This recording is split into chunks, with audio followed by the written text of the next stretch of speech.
맞아 저희들이 주신 하나님의 말씀 창세기 47장으로 갑니다. 47장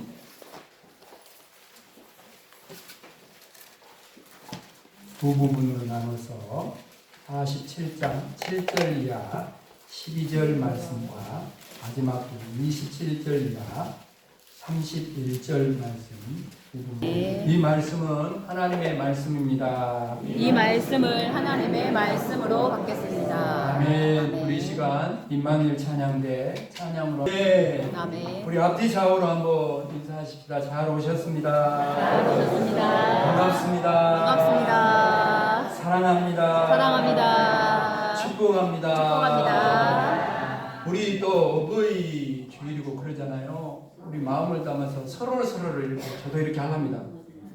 우리 서로 이렇게 말합니다. 사랑합니다. 사랑합니다. 존경합니다. 존경합니다. 은혜 감사합니다. 감사합니다. 할렐루야. 아멘. 박수를 날려드립니다. 어버이 주일이고 그렇습니다.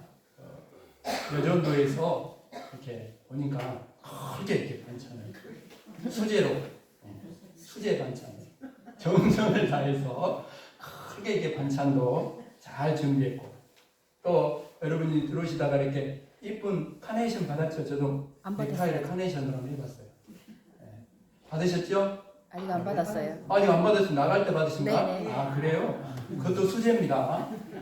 후원한 하신 분이 있어가지고 이렇게 풍성하게 한 단씩 그래서 20년치 한 20송이니까 20년치 크게 이렇게 또 사모랑 저도 조금 도왔어요. 정성을 다해서 꽃다발도 만들었습니다. 그래서 이 꽃다발 받으시고 꽃이 활짝 피는 것처럼 얼굴도 좀 피시고 할렐루야. 얼굴도 피시고 인생도 피시고 행복하고 복된 남은 노년 모든 삶이 되기를 주님의 이름으로 축복합니다. 아멘. 여러분 우리가 호신술이라고 했잖아요. 호신술이 뭐요? 몸을 보호하는 것. 자기 몸을 자기가 지키고 보호하는 거잖아요. 그런데 이 호신술보다 더 중요한 게 있어요. 그게 뭐냐면 호심술. 호심술 뭐? 호심술. 마음을 지키는 거. 아멘. 우리 부모님들은 서운해하거나 좀 안타깝고 자녀들에게 서운한 마음을 가지고 있으면 마음을 오늘 어버이로서의 마음을 잘 지키시고 그래요? 그렇잖아요? 자문에도 보면 그런 말씀이 나오잖아요. 뭐로 지킬 만한 것보다 더욱더 너의 마음을 지키라. 그리고 마음이 무너지면 안 된다라는 거죠. 여러분 마음이 회복되기를 주님의 이름 축복합니다. 아멘. 그래서 자문에 보니까 이런 말씀이 나오는데요. 들어보세요. 사람의 심령은 그의 병을 능히 이기려니와 심령이 상하면 마음이 상합니다. 마음을 잘 지켜야 돼요. 마음을. 그죠? 상하지 않다. 그죠? 심령이 상하면 그것을 누가 일으키겠느냐? 누가 견디겠느냐? 일으켜줄 수도 없고 견딜 수 없는 것이 마음의 심령의 아픔. 그죠? 그래서 오늘 예배를 드리면서 호심술보다 더 중요한 호심술을 꼭 이렇게 말씀을 듣고 익혀서 마음을 잘 지키고 마음으로 행복한 더 복된 우리 모든 어버이들이 될 수 있기를 주님의 이름으로 축복합니다. 아멘. 설교를 말씀을 열어가면서 두 통의 편지를 읽어드리면서 시작하려고 합니다. 한 통은 부모의 마음을 자녀들이 어떻게 헤아릴 것인가, 또 한 통은 자녀의 마음을 부모가 어떻게 헤아릴까. 두 통의 편지를 제가 읽어드립니다. 먼저 장애가 있는 아들에게 쓴 아빠의 편지입니다. 나의 사랑스러운 아들아, 네가 태어나던 날 엄마와 아빠는 무척 기뻤단다. 하나님이 우리에게 주신 귀한 선물이었으니 말이다. 네가 태어나기 전 의사 선생님이 말씀하셨지. 혹시나 장애가 있을 수 있다고. 조금은 두려웠지만 기쁜 마음으로 선물 같은 너를 받기로 결정했단다. 아들아, 그동안 너는 우리에게 큰 기쁨이자 위로였단다. 너에게 있는 장애는 문제가 되지 않았단다. 하지만 시간이 지나고 네가 커갈수록 너에 대한 걱정이 많아졌단다. 우리가 없을 때 누가 너를 기쁘게 해줄까? 누가 너를 잘 대해줄까? 우리가 죽으면 누가 너를 도와줄 수 있을까? 그러다가 너의 미래를 생각하지 않고 우리 욕심만 채운 건 아닌가 싶었지. 아들아, 아빠도 엄마도 나이가 점점 들어가는구나. 그래서 너를 가장 잘 도와줄 수 있는 학교에 보내기로 했어. 아들아, 괜찮겠지? 정말 괜찮겠지? 그곳에는 너의 친구들도 많으니 외롭지 않을 거야. 울지 마라, 아들아. 네가 울면 아빠 마음이 무너져. 사랑하는 아들아, 나는 네가 아빠 엄마에게 이미 큰 선물을 주었다고 생각해. 너는 나에게 약한 자를 생각할 수 있는 넓은 마음을 주었고 하나님을 의지하게 해 주었지. 이제 나의 마음도 평안해. 나의 아들아, 너를 하나님께 맡긴다. 내가 너를 끝까지 지킬 수 없을지 몰라. 하지만 하나님이 너를 지켜 주실 거야. 나의 아들아, 당당하거라. 사랑한다. 우리도 다 아픈 손가락들이 있죠. 그 다음에 이제 또 한 편의 편지, 한 통의 편지는 요양병원에 계신 엄마에게 쓴 딸의 편지입니다. 사랑하는 나의 엄마, 엄마를 버리고 온 것 같아 하루 종일 울고 또 울었어요. 요양병원에서 나오는 저를 바라보는 엄마 눈엔 눈물이 가득 차 있었지요. 어서 가거라 말씀하셨지만 마지막 보는 얼굴인 듯 처량한 모습을 보일 때 제 마음은 무너져 내렸어요. 그리고 농담인 듯 진심을 말씀하셨지요. 그냥 너희랑 같이 살면 안 될까? 며칠만 살더라도. 그래도 여기 계셔야 치료를 잘 받으시지요. 라고 말씀드렸지만 저도 알아요. 엄마가 우리와 함께하고 싶어 하신다는 걸요. 당장이라도 퇴원 수속하고 모시고 나오고 싶었지만 하던 일 모두 그만두고 엄마만 모시겠다고 말하고 싶었지만 결국 오늘 또 저는 희망이 없어 보이는 요양병원에 엄마를 두고 나왔네요. 엄마 정말 미안해요. 엄마는 날 너무너무 많이 사랑해 주시는데 왜 나는 이것밖에 할 수 없는가 홀로 생각하며 오늘도 많이 울었어요. 매일 찾아가서 엄마를 기쁘게 해드리고 싶은데 세상 사는 일이 쉽지 않네요. 엄마 미안해요. 엄마를 위해 할 수 있는 일은 기도뿐이네요. 하나님께서 엄마 마음을 강하게 지켜주시길 간절히 또 간절히 기도해요. 사랑해요, 엄마. 그렇죠? 부모의 마음도 같고 자녀의 마음도 같은 것 같아요. 안타깝고 서운한 마음도 있지만 서로의 사랑과 또 생각하는 마음은 다 같지 않을까 그런 마음 생각을 해봅니다. 오늘 본문 속에도 보면 아름다운 부자관계, 부모와 자녀의 아름다운 관계를 우리에게 본을 보이면서 따라 살 만한 귀한 관계가 나오는데 바로 아버지 야곱과 아들 요셉의 아름다운 부자관계가 이야기가 나옵니다. 첫 번째로 이 요셉은요, 부모님을 봉양할 효도 계획을 세웠어요. 앞쪽에 45장 11절에 보면 흉년이 아직 5해가 있으니 내가 거기서 아버지를 봉양하리이다. 아버지와 아버지의 가족과 아버지께 속한 모든 사람에게 부족함이 없도록 하겠나이다. 여러분, 요셉이 애굽의 총리가 된 후 가족들을 위해 우선으로 한 일이 뭐예요? 가나안에서 기근으로 굶주린 아버지를 중심으로 일가 모두를 애굽으로 모셔오는 일이었어요. 아직도 5년이나 하나님의 섭리에서 기근이 계속될 것이기 때문에. 그래서 이제 여러 형제와 모든 자식들을 불러서 이 애굽의 좋은 땅에 살 수 있도록 그렇게 효를 실천할 계획을 세웠어요. 그리고 또 이 바로 왕이 애굽의 총리가 요셉이 되니까 적극적으로 지원을 해줘요. 너희 아버지와 너희 가족을 이끌고 내게로 오라. 내가 너희에게 애굽의 좋은 땅을 주어서 편안한 생활을 할 수 있도록 지원하겠다. 그래서 모셔오는 모든 일을 계획을 하고 추진하는 걸 보게 됩니다. 여러분, 요셉처럼 저희들도 부모님을 참 모셔야겠다는 효도 계획을 세우는 것이야말로 하나님께서 기뻐하시는 일이고, 또 자녀가 부모의 남은 인생 여정을 행복하게 해드리는 계획을 세운다면 그 일은 정말 잘하는 일입니다. 왜냐하면 사람이 마땅히 하는 일 가운데 최고의 일이기 때문에 그렇습니다. 에베소서 6장 2절 3절 말씀입니다. 내 아버지와 어머니를 공경하라. 이것은 약속 있는 첫 계명이니 이로써 네가 잘되고 땅에서 장수하리라. 아멘. 우리들도 요셉처럼 부모님께 효를 다할 수 있는, 봉양할 수 있는 그 계획을 먼저 잘, 오늘 또 말씀을 들으면서 이 계획을 한번 세워볼 수 있기를 주님의 이름 축복합니다. 아멘. 두 번째로는 여러분, 아무리 좋은 계획을 하면 뭐합니까? 살아계실 때 실천을 해야죠. 누가 한답니까? 태어나는 건 순서가 있어도 가는 데는 순서가 없어요.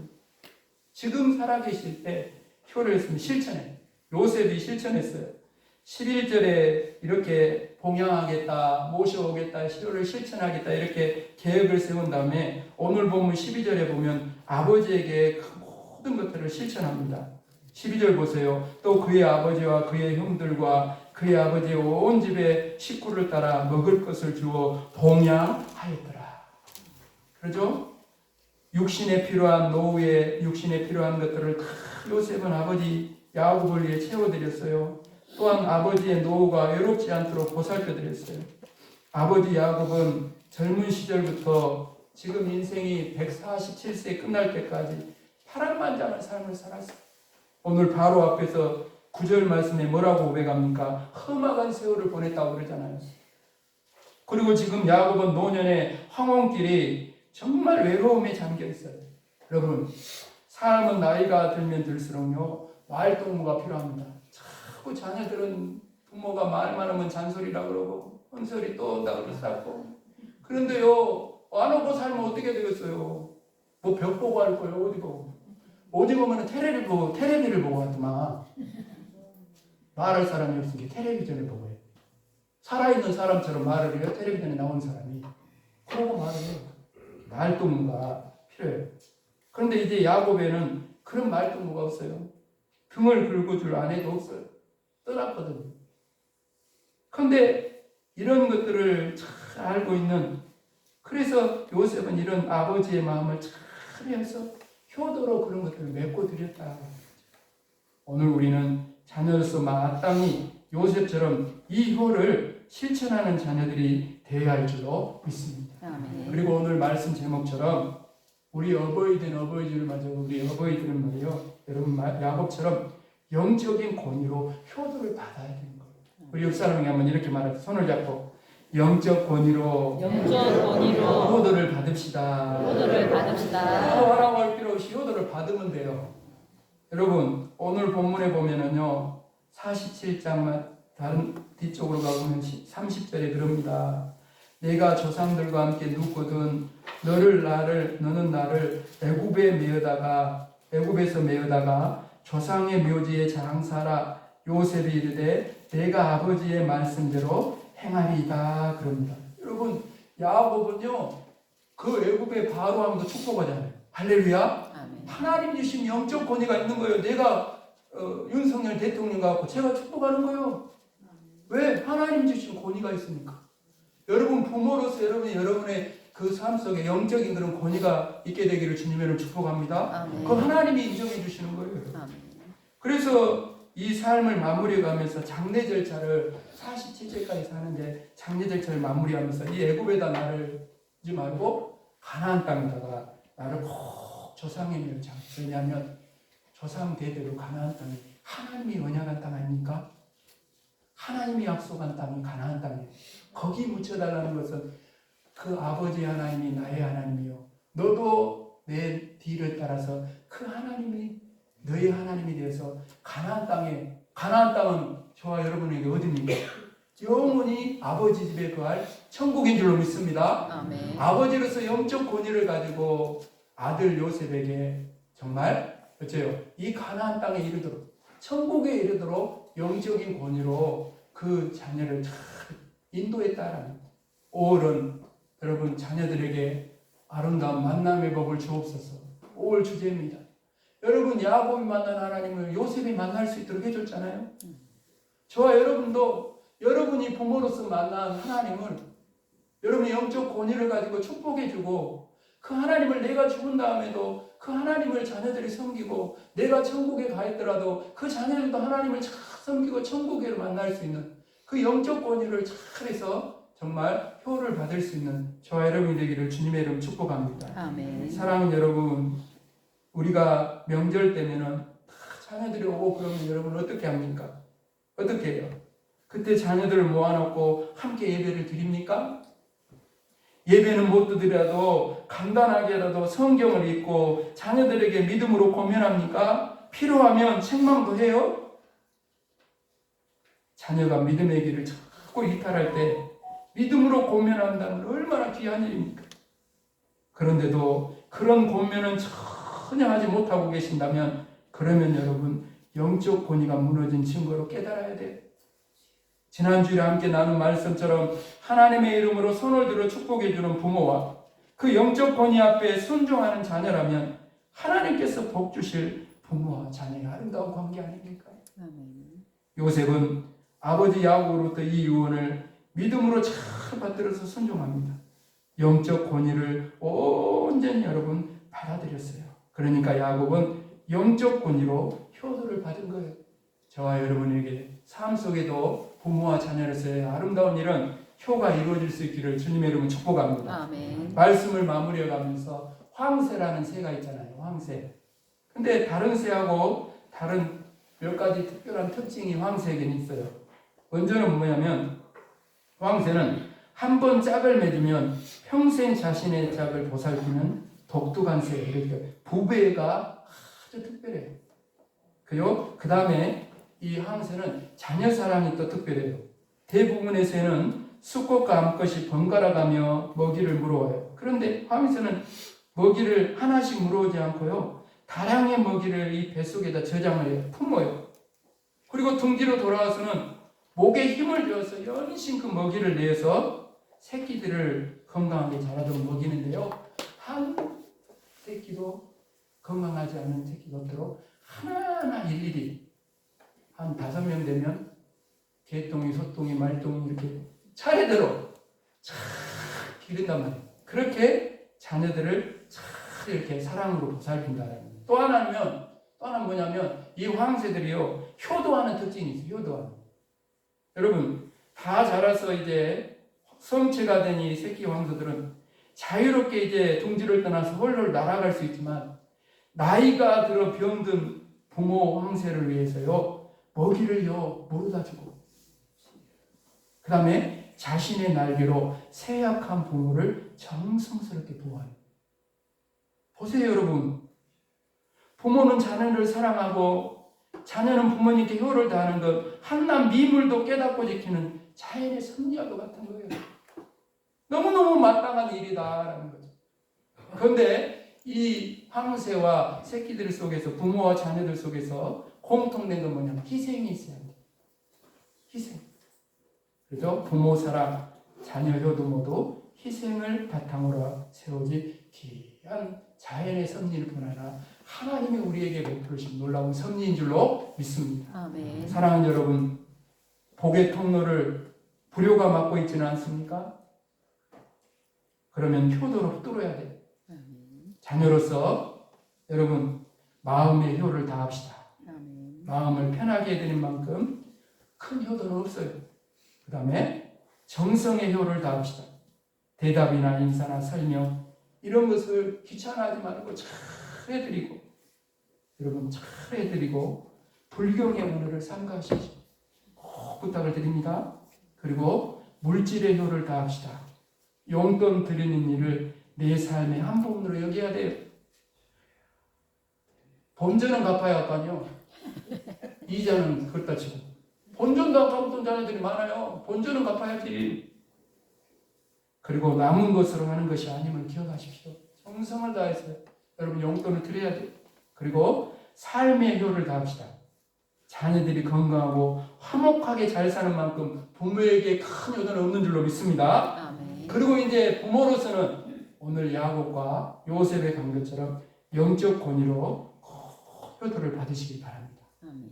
그래서 부모가 만난 하나님을 자녀도 만나고 내가 만난 예수를 자녀들도 믿게 되어서 정말 천국에서도 함께 만나는 그런 저와 여러분이 될 수 있기를 주님의 이름 축복합니다. 아멘. 자녀로서 요셉처럼 효도하고 부모로서 야곱처럼 영적 권위로 효도를 받으시는 우리 어버이들이 다 되시기를 주님의 이름으로 축복합니다. 아멘. 아버지 하나님, 오늘 어버이 주를 맞이하며 우리들도 말씀을 듣고 이 성전을 나가기 전에 이 말씀 안에서 은혜를 받고 깨달았다며 이제 자녀로서 요셉처럼 효를 실천하게 하시고 부모로서 야곱처럼 영적 권위로 효도를 받을 수 있는 그런 아버지 하나님, 우리 어버이들이 다 되어지도록 영적인 선순환이 저 천국까지 이어지는 복된 부모요 자녀로서의 올바른 우리 이웃교회 가정들이 다 이루어지게 하여 주옵소서. 감사를 드리오며 예수 그리스도의 이름으로 간절히 기도합니다.